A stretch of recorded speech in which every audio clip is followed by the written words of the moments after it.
Gladiator 2.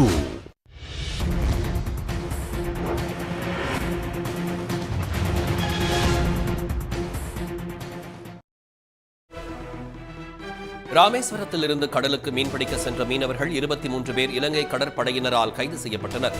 Neduntheevu அருகே மீன்பிடித்துக் கொண்டிருந்த போது எல்லை தாண்டியதாக கூறி 3 விசை படகுகளையும் பறிமுதல் செய்தனர்.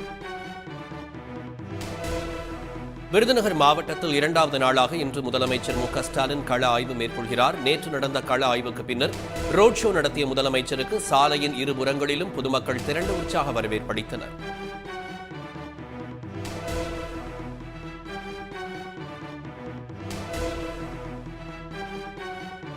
மாவட்ட கல்வி அலுவலர் பணிகளுக்கான முதல்நிலை தேர்வின் முடிவுகளை வெளியிட தாமதமாவதாக வெளியான செய்திக்கு டிஎன்பிஎஸ்சி விளக்கமளித்துள்ளது.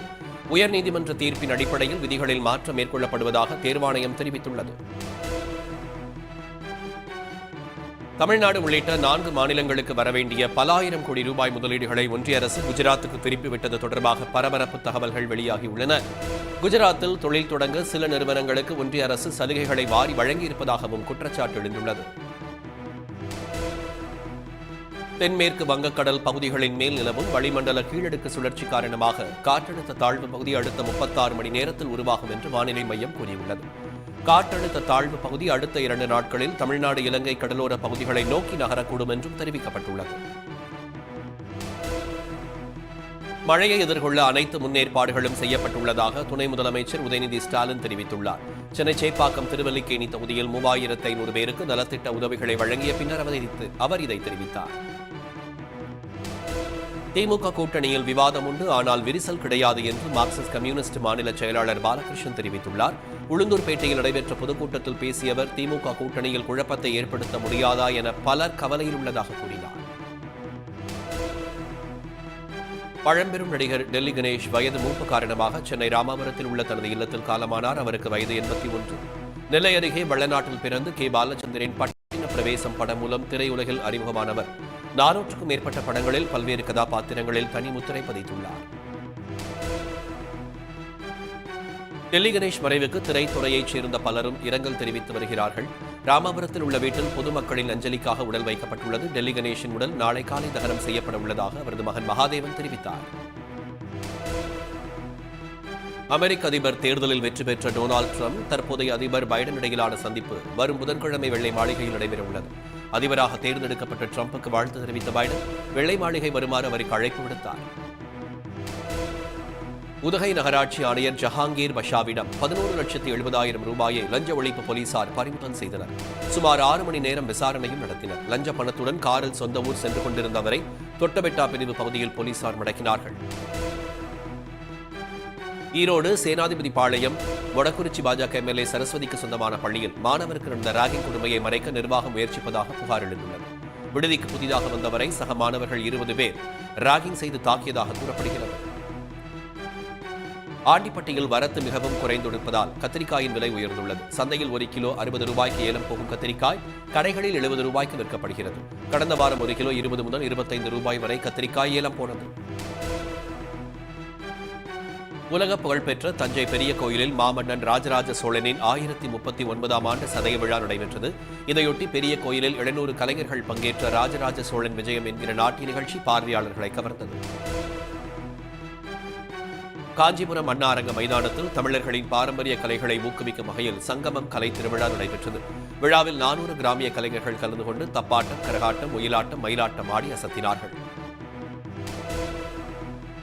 திருவண்ணாமலை மாவட்டம் செய்யாறு அடுத்த மேல்மா மற்றும் அதன் சுற்றுவட்டார பகுதிகளில் சிப்காட் அமைக்க நிலம் கையகப்படுத்துவதற்கு கிராம மக்கள் எதிர்ப்பு தெரிவித்து போராட்டம் மேற்கொண்டனர். 200க்கும் மேற்பட்டோர் பேரணியாக சென்று சிப்காட் நில எடுப்பு அலுவலகத்தை முற்றுகையிட்டனர். திண்டுக்கல் மாவட்டம் வத்தலகுண்டு அருகே ஜாலியாக சைக்கிள் ஓட்டிக்கொண்டு வழி தவறி வந்த 4 வயது சிறுவன் பத்திரமாக மீட்கப்பட்டு பெற்றோரிடம் ஒப்படைக்கப்பட்டார். முதலில் முகவரி அறிய சிரமப்பட்ட போலீசார் பின்னர் வந்த வழியே சிறுவனை சைக்கிள் ஓட்டச் சொல்லி பெற்றோரை கண்டறிந்தனர். அருந்ததியர் உள் இடஒதுக்கீட்டை பாதுகாக்க வலியுறுத்தி வரும் டிசம்பர் 23ஆம் தேதி சென்னையில் பேரணி நடைபெறும் என ஆதித்தமிழர் பேரவை நிறுவனர் அதியமான் அறிவித்துள்ளார். திருச்சியில் செய்தியாளர்களை சந்தித்தவர் அருந்ததியர் கூட்டமைப்பு சார்பில் இந்த பேரணி நடைபெறுகிறது என்றார். புதுச்சேரி சாரம் பகுதியில் அழகு சாதன பொருட்கள் விற்பனை செய்யும் கடையில் நுழைந்த போதை நபர் அங்கு வேலை பார்க்கும் பெண்களிடம் ஆபாசமாக பேசி மிரட்டிய சிசிடிவி காட்சிகள் வெளியாகியுள்ளன. சிகரெட்டை பற்ற வைக்க தீப்பெட்டி தரவில்லை என்றால் கொலை செய்வேன் என்றும் அவர் மிரட்டல் விடுத்துள்ளார். சென்னை ராயப்பேட்டை அருகே மெத்தபெட்டமைன் போதைப் பொருள் விற்பனை செய்ய முயன்ற சின்னத்திரை நடிகை எஸ்தர் என்கிற மீனா கைது செய்யப்பட்டுள்ளார். எஸ்தர் சினிமா மற்றும் சீரியலில் நடிக்க வாய்ப்பு கிடைத்ததை அடுத்து தனது பெயரை மீனா என மாற்றிக்கொண்டது தெரியவந்தது. தமிழ்நாட்டில் ஆன்மீக ஆட்சி நடப்பதாக தர்மபுரம் ஆதீனம் ஸ்ரீ பாசிலாமணி புகழ்ந்துள்ளார். தஞ்சை பெரிய கோயிலில் நடைபெற்று வரும் ராஜராஜ சோழனின் சதய விழாவில் கலந்து கொண்டவர் ஆக்கிரமிக்கப்பட்ட கோயில் சொத்துக்களை தமிழ்நாடு அரசு மீட்டு வருகிறது என்றார். மேட்டூர் அணைக்கான நீர்வரத்து தொடர்ந்து 3வது நாளாக குறைந்து 7,862 கனஅடியாக உள்ளது. நீர்மட்டம் 107 அடிக்கு கீழே சென்ற நிலையில் டெல்டா பாசனத்திற்காக அணையிலிருந்து 8,000 கனஅடி தண்ணீர் திறக்கப்படுகிறது. பல்லடத்தில் பண்ணை கறிக்கோழி கொள்முதல் விலை கிலோவுக்கு 7 ரூபாய் குறைந்துள்ளது. 106 ரூபாயாக இருந்த கொள்முதல் விலை 7 ரூபாய் குறைந்து 99 ரூபாயாக நிர்ணயிக்கப்பட்டுள்ளது. பல்லடத்தில் உள்ள கறிக்கோழி ஒருங்கிணைப்பு குழு நாள்தோறும் கறிக்கோழி விலையை நிர்ணயம் செய்து வருகிறது. திருச்சி மாவட்டம் மணப்பாறை அருகே தீராம்பட்டியைச் சேர்ந்தவரின் உடலை அடக்கம் செய்ய வெட்டப்பட்ட குழியிலும் தண்ணீர் தேங்கி நின்றதால் உடலை அடக்கம் செய்ய முடியாத நிலை ஏற்பட்டது. இதனால் உறவினர்கள் திண்டுக்கல் திருச்சி தேசிய நெடுஞ்சாலையில் மறியலில் ஈடுபட்டனர். திருவாரூர் மாவட்டத்திலிருந்து விஜயின் தாவேகா மாநாட்டிற்கு சென்ற டிவி மெக்கானிக் மேகநாதன் இதுவரை வீடு திரும்பவில்லை என்று கூறப்படுகிறது. தனது மகனை கண்டுபிடித்து தருமாறு கரையான்காடு பகுதியைச் சேர்ந்த அவரது தந்தை கண்ணீர் மல்க கோரிக்கை விடுத்துள்ளார். ஈரோடு மாவட்டம் பவானி அருகே மோட்டார் வாகன ஆய்வாளர் அலுவலகம் அருகில் ஈரோடு பவானி மேட்டூர் பிரதான சாலையில் நேற்று காலை பள்ளி மற்றும் கல்லூரி வாகனங்கள் போட்டி போட்டுக்கொண்டு சாலையில் சென்றன. இது தொடர்பான சிசிடிவி காட்சிகள் தற்போது சமூக வலைதளங்களில் வைரலாகி வருகிறது. திண்டுக்கல் மாவட்டம் வத்தலகுண்டு தொழிலதிபரின் சிம் கார்டை பயன்படுத்தி டெல்லி பெண்ணுக்கு ஆபாச படம் அனுப்பப்பட்ட வழக்கில் 9 ஆண்டுகளுக்கு பிறகு தேனி சாப்ட்வேர் இன்ஜினியர் கைது செய்யப்பட்டுள்ளார். ஹரி பிரதீப் என்றவரை கைது செய்த டெல்லி போலீசார் அவரை டெல்லிக்கு அழைத்து சென்றார்கள். விரைவில் அறுவை சிகிச்சை செய்து கொள்ள அமெரிக்கா போகிறேன் என்று நடிகர் சிவராஜ்குமார் தெரிவித்துள்ளார். கன்னடத்தில் முன்னணி நடிகரான இவர் தமிழில் ரஜினிகாந்தின் ஜெயிலர் திரைப்படம் மற்றும் தனுஷின் கேப்டன் மில்லர் உள்ளிட்ட திரைப்படங்களில் நடித்திருக்கிறார். சென்னை அருகே OMR சாலை உள்ள பிரபல ஹோட்டலில் கிறிஸ்துமஸ் விழாவை முன்னிட்டு கேக் மிக்சிங் நிகழ்ச்சி விமர்சையாக நடந்தது. கிறிஸ்துமஸ் கேக் தயாரிக்க 500 கிலோ உலர் பழங்கள், பழச்சாறு மற்றும் பழரசம் ஊற்றப்பட்ட கலவையில் மறைத்து வைக்கப்பட்ட மோதிரத்தை வாடிக்கையாளர்கள் கண்டுபிடித்து மகிழ்ந்தார்கள். உத்தரப்பிரதேச மாநிலம் கான்பூரில் நீட் பயிற்சி மாணவியை 6 மாதங்களாக வீட்டில் அடைத்து வைத்து பாலியல் வன்கொடுமை செய்த புகாரில் 2 ஆசிரியர்கள் கைது செய்யப்பட்டுள்ளனர். இதில் சாஹில் சித்திக் என்ற ஆசிரியர் நீட் பயிற்சி மையத்தில் மற்றொரு மாணவியிடம் அத்துமீறிய சிசிடிவி காட்சி கடந்த மாதம் வெளியானது. இந்திய தென்னாப்பிரிக்க அணிகளுக்கு இடையிலான 2வது T20 கிரிக்கெட் போட்டி கெபெஹாவில் உள்ள செயின்ட் ஜார்ஜ் பார்க் மைதானத்தில் இன்றிரவு நடக்கிறது. 4 போட்டிகளை கொண்ட தொடரில் இந்தியா 1-0 என முன்னிலை பெற்றுள்ளது. இலங்கை தம்புலாவில் நடைபெற்ற முதலாவது T20 போட்டியில் நியூசிலாந்தை 135 ரன்களுக்குள் சுருட்டிய இலங்கை அணி பின்னர் 6 விக்கெட்டுகளை இழந்து 140 ரன்கள் எடுத்து வெற்றி பெற்றது. நியூசிலாந்து அணி இலங்கை சுற்றுப்பயணத்தில் 2 T20 மற்றும் 3 ஒருநாள் போட்டிகள் கொண்ட தொடரில் ஆடி வருகிறது.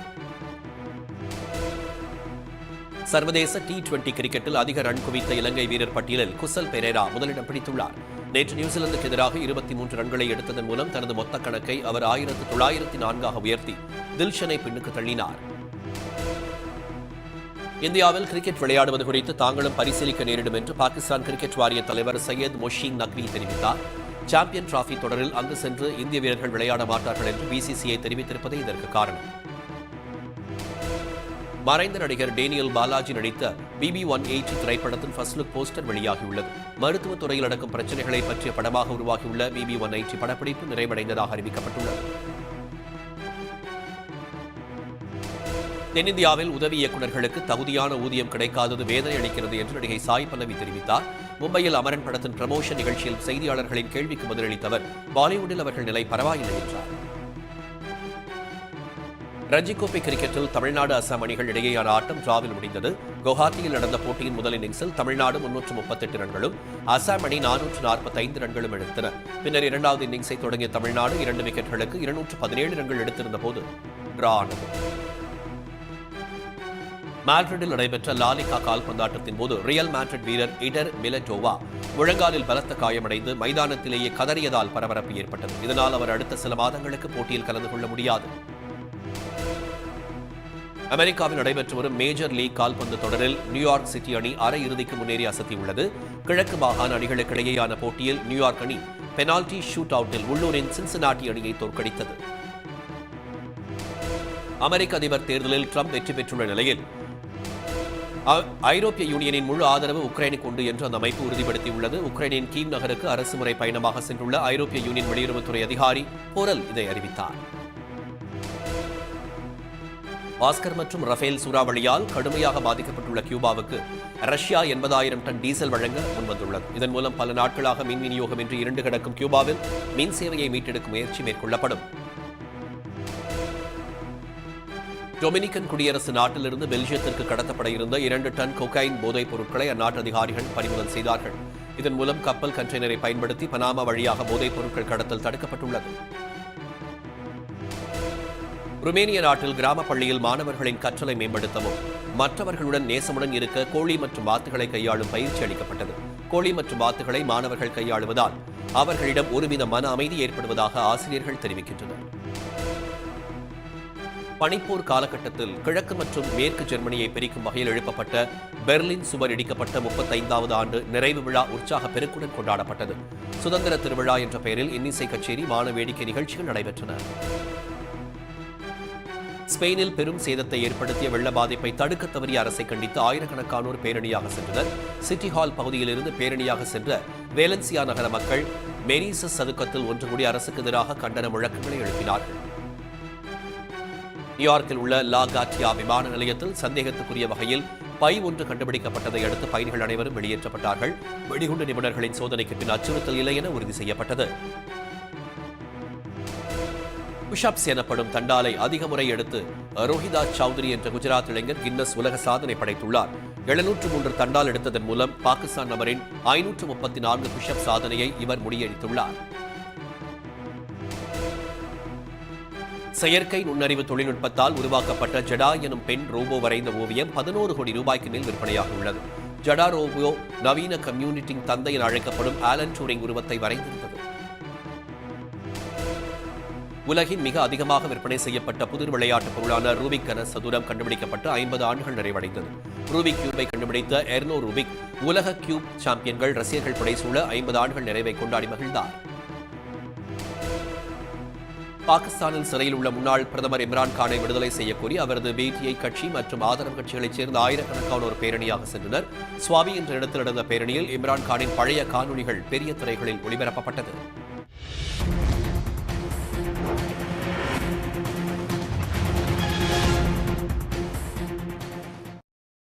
செய்திகள் வழங்கியோர். இனி ஒவ்வொரு வீடும் KAH டைல்ஸ் வீடாகட்டும். ஆச்சி ஹோட்டல் சாம்பார் தூள், max gold cash for gold, Gopuram குங்குமம் மற்றும் மஞ்சள் தூள், மிஸ்டர் கோல்ட் 100% கடலை எண்ணெய், Poomex western briefs, Maha cements built strong, Thirumathi gold sunflower oil, Meenakshi super speciality hospital, விருந்து நிறைவு வெற்றிலை பாக்கு, விரும்பி வாங்குவது நிஜாம் பாக்கு மற்றும் இந்தியாவின் number 1 dealer Vasanth and co. Vasanth and கோவின் சிறப்பு தள்ளுபடி விற்பனை. 5000க்கு மேல் பொருட்கள் வாங்கும் அனைத்து வாடிக்கையாளர்களுக்கும் நிச்சய பரிசு. ஸ்லோகன் கான்டெஸ்ட் மூலம் பம்பர் பரிசா